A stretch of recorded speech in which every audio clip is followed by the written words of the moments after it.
आपसे यहां कहने आया हूं, इन्होंने आपके ऑफिस पे आपके कार्यकर्ताओं पर आक्रमण किया है। अब आपको डरना नहीं है, डराना नहीं है। इन्होंने हमारे ऑफिस पे धमकाकर, ऑफिस को तोड़कर हमें चैलेंज दिया है। गुजरात के चुनाव में मैं आपको बता रहा हूं, हम सब मिलकर इनको गुजरात में हराने जा रहे हैं। जो हमने कहा, और लिख के ले लो, कांग्रेस पार्टी की जो आत्मा है वो गुजरात के चुनाव में लड़ेगी। पार्लियामेंट हाउस में आपने देखा होगा कि अजीब सी बात है,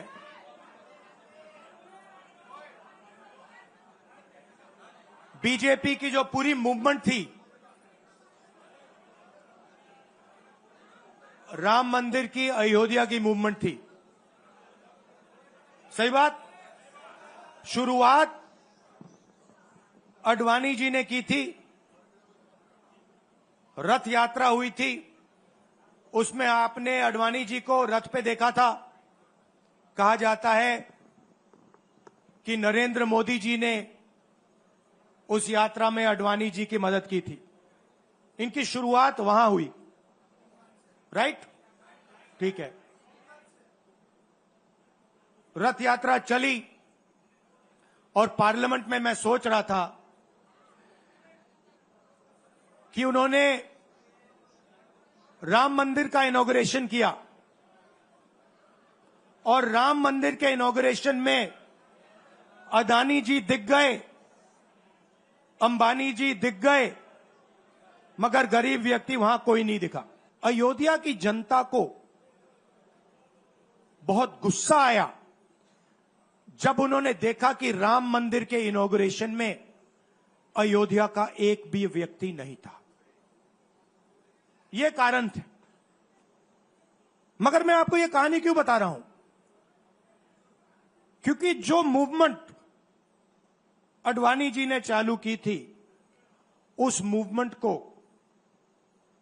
जिसका सेंटर अयोध्या था, उस मूवमेंट को इंडिया गठबंधन ने अयोध्या में हरा दिया है।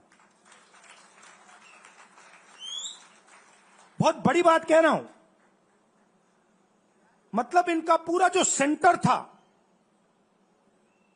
वहां पे हमने, आप जैसे कार्यकर्ताओं ने, कांग्रेस पार्टी के कार्यकर्ताओं ने, और आप जाके पूछिए वहां पे, समाजवादी पार्टी के किसी भी नेता से पूछ लीजिए और वो आपको बताएगा कि कांग्रेस पार्टी का कार्यकर्ता बब्बर शेर जैसे हमारे साथ खड़ा हो गया था, 1 इंच पीछे नहीं हटा।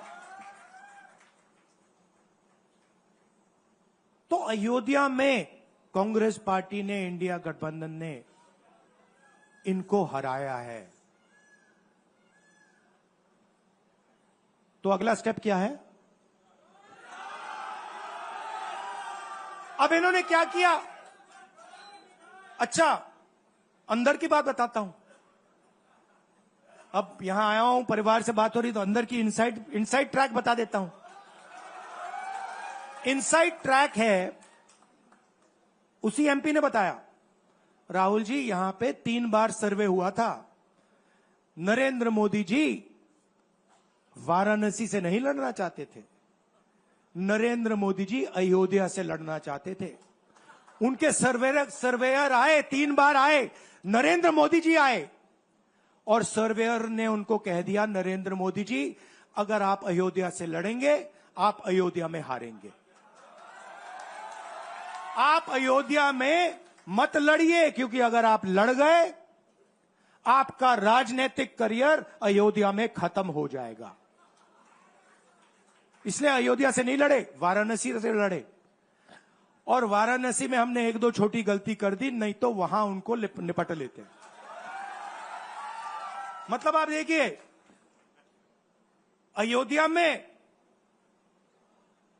उन्हीं के लोगों ने उनसे कहा कि हारोगे, और काशी में कितने से जीते? 1 लाख वोट से जीते। मतलब जान बचा के निकले हैं। सच्चाई है। जैसे मैंने पार्लियामेंट हाउस में कहा, हमारा काम, ये जो लगा रखा है मैंने आज, ये जो चिन्ह लगा रखा है इसको क्या कहते हैं? अभय मुद्रा कहते हैं। ये आपका चिन्ह है, इसको भूलो मत आप आज वापस जाओगे। अलग अलग धर्म के लोग हो आप, हर धर्म में यह चिन्ह आपको दिखाई देगा। गुरु नानक जी की फोटो देखिए, महावीर की देखिए, बुद्धा की देखिए। इस्लाम में भी जैसे मैंने पार्लियामेंट में कहा, दुआ मांगी जाती है, दोनों हाथ से ऐसे मांगी जाती है। आप शिव जी की फोटो देखिए, उसमें आपको यह दिखाई देगा। और इसका मतलब है डरो मत, डराओ मत। और मैं आपसे यहां कहने आया हूं, इन्होंने आपके ऑफिस पे आपके कार्यकर्ताओं पर आक्रमण किया है। अब आपको डरना नहीं है, डराना नहीं है। इन्होंने हमारे ऑफिस पे धमकाकर, ऑफिस को तोड़कर हमें चैलेंज दिया है। चैलेंज क्या है? गुजरात के चुनाव में मैं आपको बता रहा हूं, हम सब मिलकर इनको गुजरात में हराने जा रहे हैं। जो हमने कहा, और लिख के ले लो, कांग्रेस पार्टी की जो आत्मा है वो गुजरात के चुनाव में लड़ेगी। और नरेंद्र मोदी और बीजेपी को गुजरात में जैसे हमने अयोध्या में हराया है, वैसे ही हम गुजरात में इनको हराने जा रहे हैं। कौन हराएगा? हमारे लीडर हराएंगे, हमारे बब्बर शेठ टाइगर हराएंगे।